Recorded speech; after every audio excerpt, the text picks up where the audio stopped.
So this is the Samsung Galaxy S25 Ultra, and in a recent video I said this is the fastest mobile device I've tried this year, and I also said that I might compare it to the iPad Pro M4 because that's the fastest device I tried last year. So let's go ahead and find out how well that S25 Ultra stacks up next to the iPad Pro M4.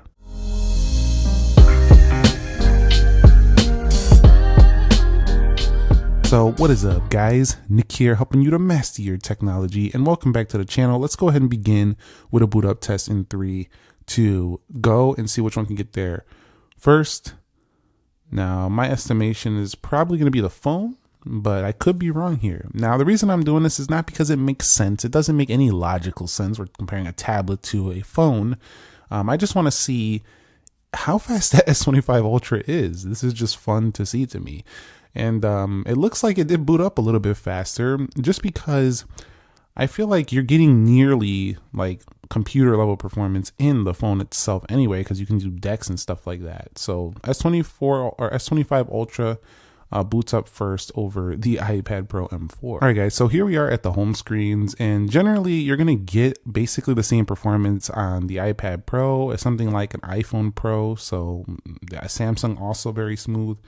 So yes, in terms of like if you had this combo, the S25 Ultra and the iPad Pro, they're both going to feel very smooth, whether you're switching between them or not. And definitely, I would say from just the home screen's perspective, phones are now like the same. They've been for a while, but like they're the same performance as like top level iPads and things like that. So it's kind of like when you switch between them, it's a really nice experience. So from that perspective, just the home screens, navigating the UI, these products right here are basically the same. So that's pretty much the same in performance. Now, I know this is a M series chip, so when you start really pushing it, it does have more power than, say, a mobile chip on the phone, but we'll see how much of a difference it makes in the Geekbench tests and the 3D Mark test a little bit later. But in the real world, day to day, what do? We basically open up applications, we basically use those applications, and that's about it, I would say.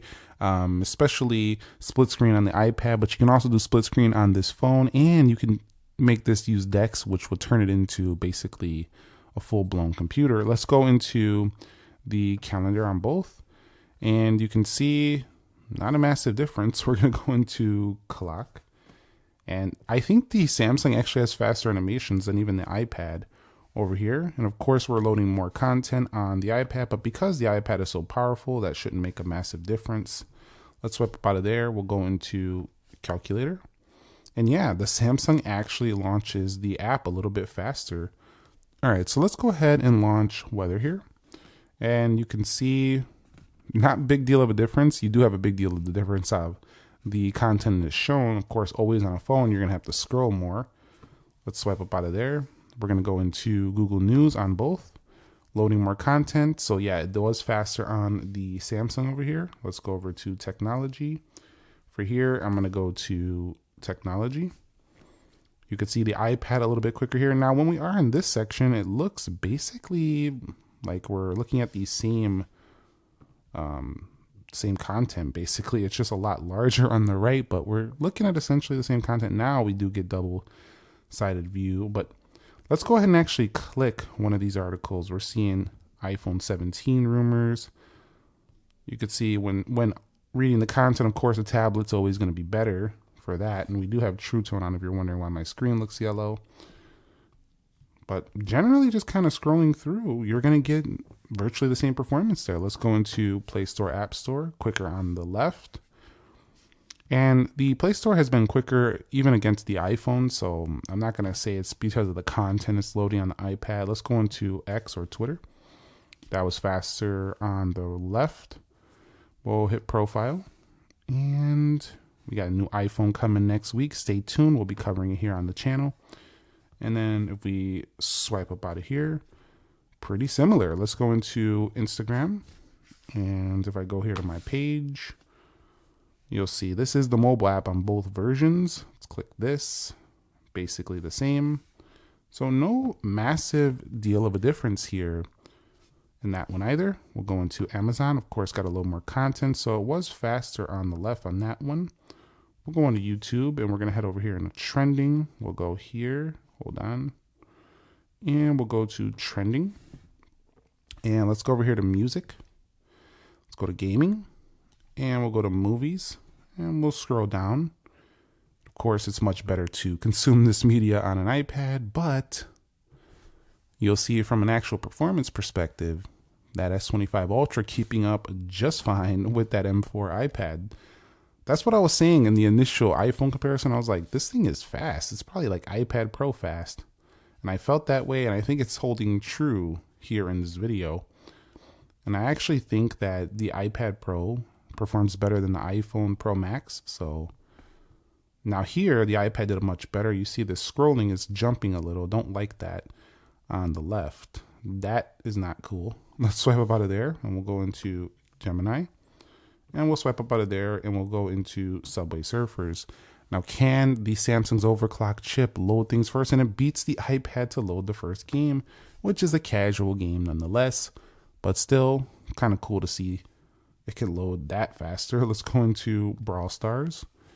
And you'll see here that the iPad wins that one by a hair.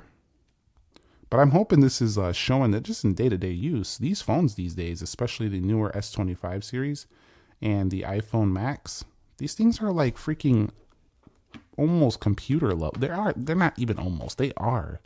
They're computer level performance in your pocket. That's insane. Like, we didn't used to have that level of performance, you know, in the past. So that is really, really nice. Let's go into 8-ball pool, which means that your workflow day to day when you're using your iPad, your phone, and then you switch between these products, it's not going to slow you down. That's the good thing. Let's go into Dead Trigger 2. It doesn't matter where you're at. Your computing power should be pretty similar.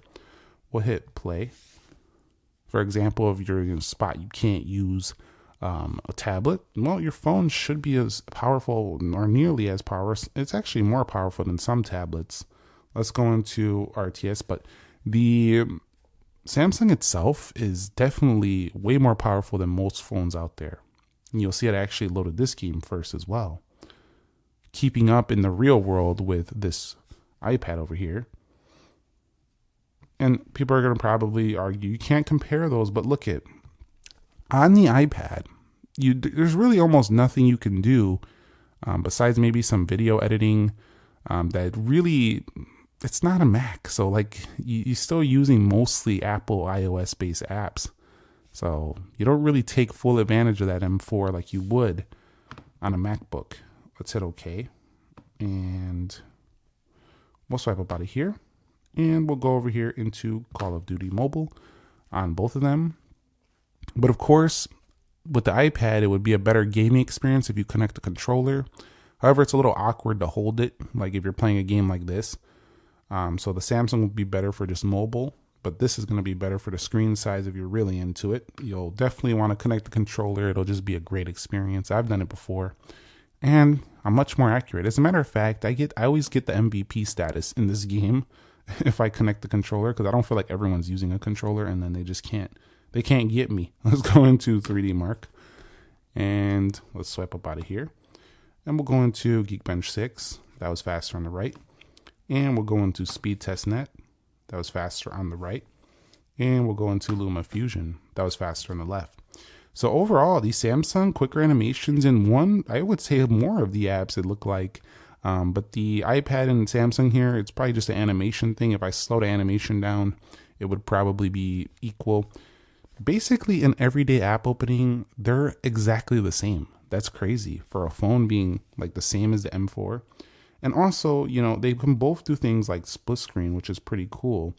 If we go over here, we can also just kind of like bring another application. I think I have to like do it in, hold on. If we go over here, I can just go ahead and bring something in. So let me go ahead and bring in one of the apps that was already opened. So you can do split screen, and the Samsung doesn't struggle at all here. So both of them do really good job with split screen as well. That's pretty nice for both of them. There's no real issues on either for either uses. All right, so let's run back through the apps in the RAM management and see how they perform here. And you'll see the Samsung doing great with its 12 gigabytes of RAM. Let's go over here, and You'll see that one always does it on Brawl Stars, no big deal. Gemini did great that time. Groupon, YouTube, Amazon, Instagram. We'll go over here. Look at those non-linear animations showing their stuff there for the Samsung. And you'll see on One UI 7, that just looks so buttery smooth in pretty much every way, shape, and form. Let's check the iPad now. So the iPad is actually less RAM. This is 8 gigabytes, but it's not likely going to make a difference here because the iPad does really well in this area. So does the iPhone. And you'll see so far no reloads. If we had dead trigger, that was ready to go. 8-ball pool. That's just reconnecting to a new matchup. This should do the same thing. And we'll go over here to Subway Surf in the same location. Gemini is fine. Groupon's ready. YouTube is ready. Amazon was ready. Instagram ready to go. You'll see X. We'll go over here to news. News reload. Nah, I was in the same spot. We'll go over here. Calculator, clock, and calendar. So a little bit more RAM on the Samsung, but didn't really make a massive difference here when comparing it to the iPad Pro M4. All right, so this is interesting. Our Geekbench 6 scores, especially if you take a look at the single core. 3725 on the iPad Pro M4, 3061 on the 8 Elite on the left. Now, that is a loss for Samsung for sure, but we are comparing tablet to phone, which is not very common, but at the same time, this is not the highest scores I've achieved on here. The highest I've actually achieved was somewhere around here on the multi-core, 3449. However, for the single core, that is up there with one of the best I've gotten. But over here, if you take a look, 13256 in the multi-core. So some people argue that's where it really matters if you're really pushing the device, and that is true. In the multi-core, it does. But that is not a change that would probably be too noticeable. Like if you would need to really be pushing the iPad, and I don't know how many people would actually take advantage of that score right there. So I would say, based on the single core and based on the fact that it's almost 10,000 on the Samsung, this phone is nearly in the real world as powerful as something like an iPad Pro.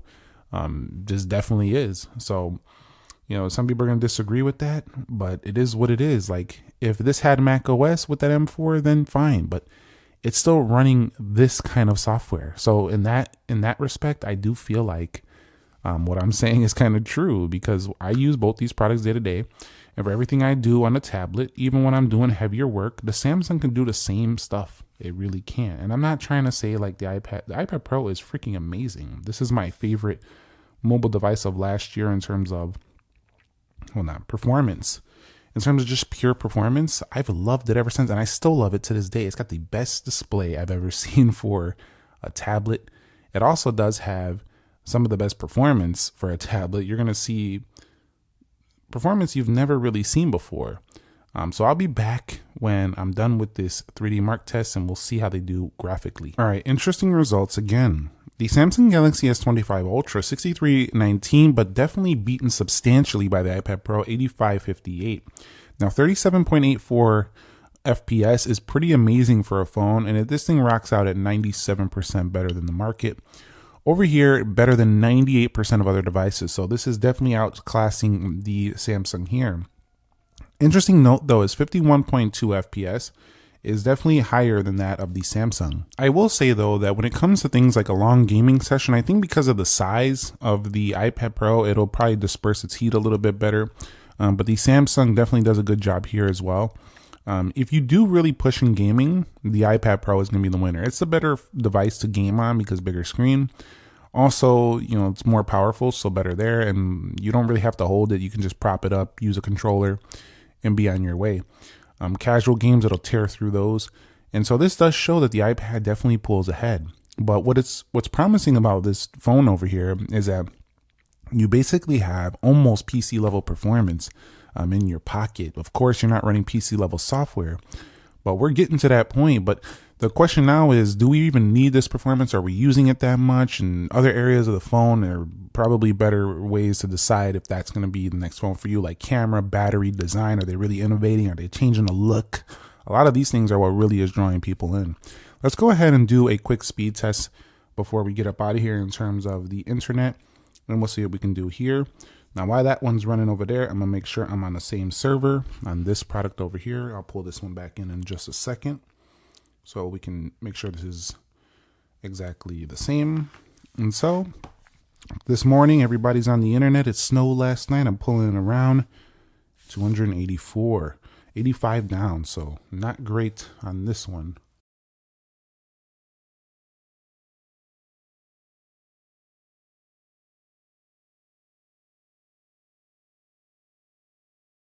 All right, so same server. Let's see if the iPad pulls in any better Wi-Fi speeds here. Same server, same network. Yeah, not quite as good. I've been telling you in my reviews that the Samsung's Wi-Fi 5G performance is ridiculous good, and I think it's showing it here. Even better here than the iPad Pro on both the download so far and likely going to be the upload as well in this test. Maybe closer on the upload, but definitely on the download. And I've noticed that it just flies through everything when it comes to connectivity. So let's go ahead and just wrap it up here. This was fun to see. It's fun to see that the Samsung device here really can hold its own against even more powerful products like an M4 iPad.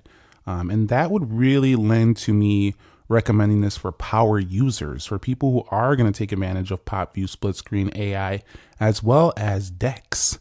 DeX is a big one. If you're going to be using DeX, this is going to be a big deal because you're not going to have any lags and stutters in that area either. Also, for those of you who do like to play mobile games on extended sessions, this definitely can throttle if you're going super hard on it.